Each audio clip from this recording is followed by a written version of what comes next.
Now, moving into strength and drills. This is where the fun part comes in, okay? For our strength, we got our 3 exercises. Number 1 is gonna be a pause push-up.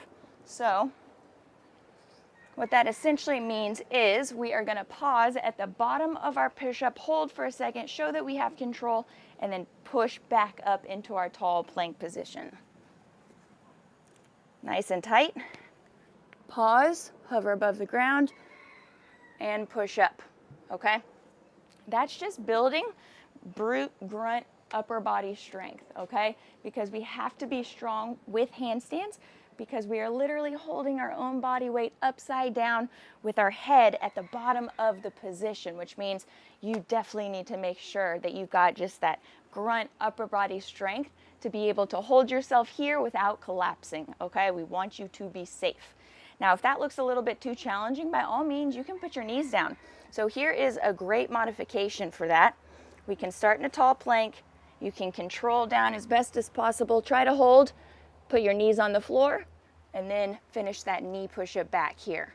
And you can straighten them back out, lift into a plank, and go back down, okay? Just using the knees for a little bit more assistance if you feel like you don't quite have that upper body strength yet. It's a great modification. Now, second movement is getting the core and the midline involved. So we're gonna do a 5-second hollow with a 5-second arch and just rotate or roll back and forth between the two. So I'm literally, it's nothing super complicated. I'm gonna lift into a hollow for 5 seconds. I'm gonna roll over and I'm gonna lift into an arch for 5 seconds and continue rolling back and forth, holding and really activating my core, trying to be as tight as possible through each of these positions.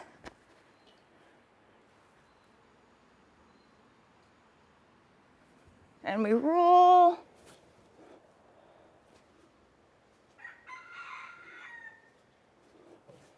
And we roll. Okay, you get the idea. Boom. Because obviously, our core, our midline is so important that it's strong because this helps us control our limbs, especially as we move through space. So we've got to make sure that the torso, the core is nice and strong.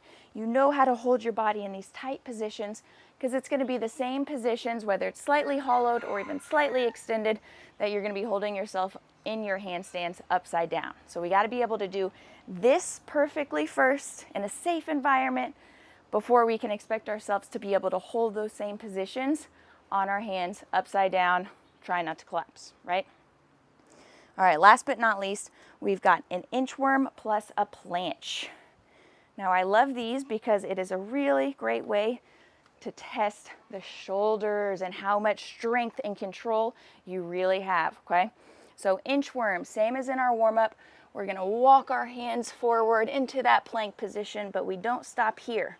Now I'm gonna lift my heels up and shift forward over my fingertips as far as I can go, pushing tall through the shoulders, squeezing my butt, and then coming back, walking my hands back in, okay? Shifting that body weight over our fingers is a very similar sensation to what it's like when we have our body weight centered perfectly over our hands, over our fingers in the full handstand hold.